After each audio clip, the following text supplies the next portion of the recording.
power is made perfect in weakness. Yes. Therefore, I will boast all the more gladly about my weaknesses, Yes, my God, yes, Lord. so that Christ's power may rest on me. Come on now. That is why, for Christ's sake, I delight in weakness, my Lord, in insults, in hardships, in persecutions, in difficulties. Yes. For when I am weak, then I am strong. All right.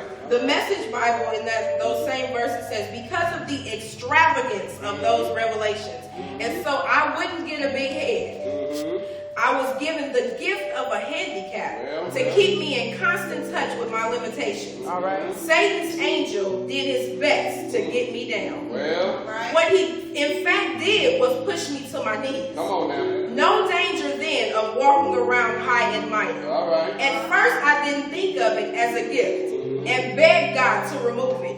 3 times I did that, and then he told me my grace is enough. It's all you need. My strength comes into its own in your weakness. All right. Hallelujah. For a topic I'm just going to use, when you are weak, God is strong. Come on now. Come on now.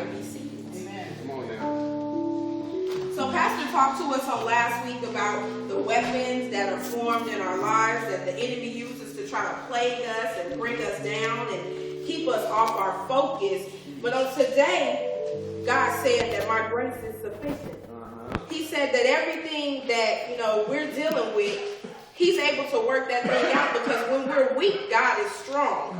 Paul was talking about how, no matter what he tried to do, when he tried to do right, wrong was present, and no matter how he tried to stay on the straight and narrow, something was always in the way, and the enemy was always there trying to throw things in his way.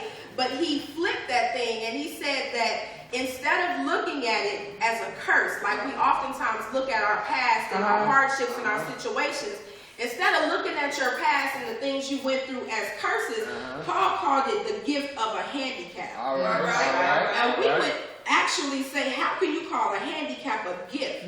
Because that's something that's keeping you down, and you can't do what you need to do, or you're limited. But when I thought about that thing, he said it keeps me in constant touch with my limitations. All right. We have to understand that there are limits to what we can do, but there are no limits with God. Come on now. When we allow God to work things out, he can do it beyond anything we can even fathom or think of. And a lot of times we begin to try to work out situations and try to do it our way, and we go through this and that fails, and we do it that way and that fails, and we work on it until it gets so bad that we don't know what else to do. And Paul said that what the enemy actually did was push me to my knees. Yes, he did. When you're on your knees, all you can do is pray and cry out to God.